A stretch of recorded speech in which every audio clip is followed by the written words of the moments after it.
அனைவருக்கும் வணக்கம். அமெரிக்காவில் பணிபுரிய வேண்டும் அப்படிங்கிறது பல இந்தியர்களுடைய கனவா இருக்கு. இந்த கனவை நனவாக்குறதுல H1B விசா ஒரு முக்கிய பங்கு வகிச்சிட்டு வருது. ஆனா அமெரிக்காவினுடைய சமீபத்திய அரசியல் மற்றும் பொருளாதார மாற்றங்களால இந்த விசா பெறுவதில் பல சிக்கல்கள் ஏற்பட்டிருக்கு. H1B விசா அப்படின்னா என்ன, இதுல சமீபத்திய மாற்றங்கள் என்ன கொண்டு வரப்பட்டிருக்கு, இந்தியர்களுக்கு இதனுடைய தாக்கம் எப்படி இருக்கும் அப்படிங்கறத இந்த வீடியோல விரிவா பார்க்கலாம்.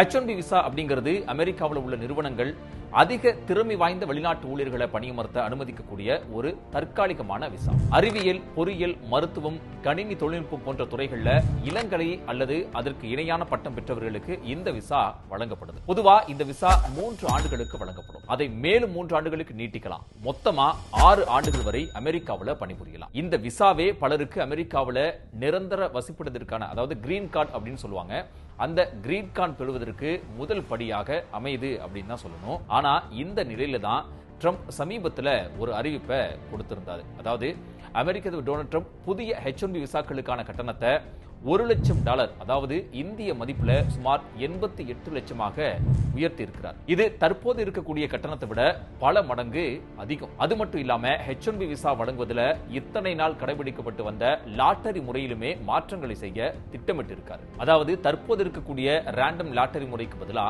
அதிக ஊதியம் பெறக்கூடிய ஊழியர்கள் விண்ணப்பங்களுக்கு முன்னுரிமை அளிக்கப்படக்கூடிய புதிய தேர்வு முறையை அமல்படுத்த ட்ரம்ப் நிர்வாகம் உத்தேசிச்சிருக்கு. இதன் மூலமா அமெரிக்க ஊழியர்களுக்கு வெளிநாட்டு ஊழியர்களால் ஏற்படும் ஊதிய போட்டி தவிர்க்க முடியும் அப்படின்னு அமெரிக்கர்கள் நம்புகிறார்கள். H1B விசா மீதான இந்த புதிய மாற்றம் இந்தியர்கள் மீது என்ன மாதிரியான தாக்கத்தை ஏற்படுத்தும் அப்படின்னு பார்க்கும்போது H1B விசாக்களுடைய மிகப்பெரிய பயனாளிகள் இந்தியர்கள் தான்.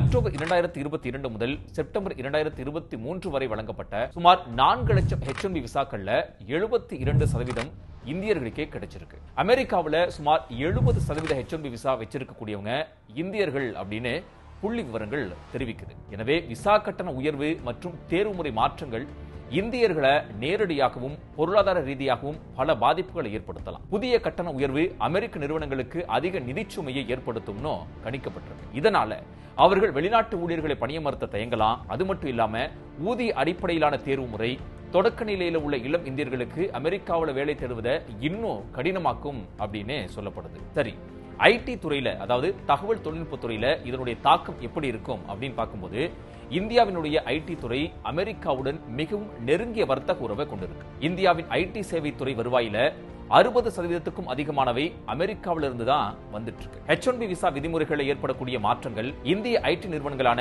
TCS, இன்ஃபோசிஸ், விப்ரோ மற்றும் HCL போன்ற நிறுவனங்களுக்கு பெரும் சவால்களை ஏற்படுத்தும் அப்படின்னு சொல்லப்படுது. விசா கட்டணம் உயரும் போது இந்திய ஐடி நிறுவனங்கள் தங்களுடைய ஊழியர்களை அமெரிக்காவில் பணியமர்த்துவதற்கான செலவு அதிகரிக்கும். இது அவர்களுடைய லாப வரம்புகளை, நிதி ஆதாயங்களை கணிசமாக குறைக்கும். ஒரு இந்திய ஊழியருக்கு விசா கட்டணம், ஊதியம் மற்றும் இதர செலவுகள் அப்படின்னு ஆண்டுக்கு சுமார் $3 மில்லியன் ஐடி நிறுவனம் செலவிடும் நிலை ஏற்படும் அப்படின்னு புள்ளி விவரம் சொல்லுது.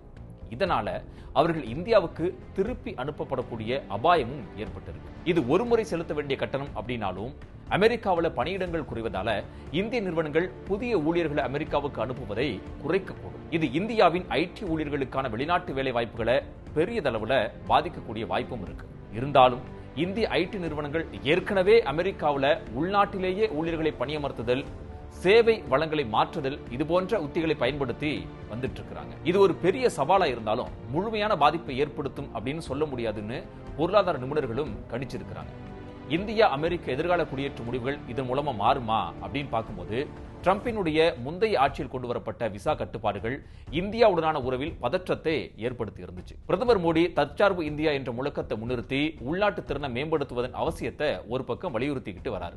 மொத்தத்தில் H1B விசா விதிமுறைகள் என்பது அமெரிக்காவினுடைய உள்நாட்டு அரசியலால அடிக்கடி பாதிக்கப்படக்கூடிய ஒரு சிக்கலான விவகாரம். இந்த மாற்றங்கள் இந்திய ஊழியர்கள் மற்றும் நிறுவனங்களுக்கு சவாலாக இருந்தாலும் கூட மனித வளமும் மாற்று வழிகளை தேடும் திறனும் இந்தியாவுக்கு அதிகம் இருக்கக்கூடிய காரணத்தினால இதை சமாளிக்க முடியும் அப்படிங்கிற நம்பிக்கை பொதுவாகவே எழுது.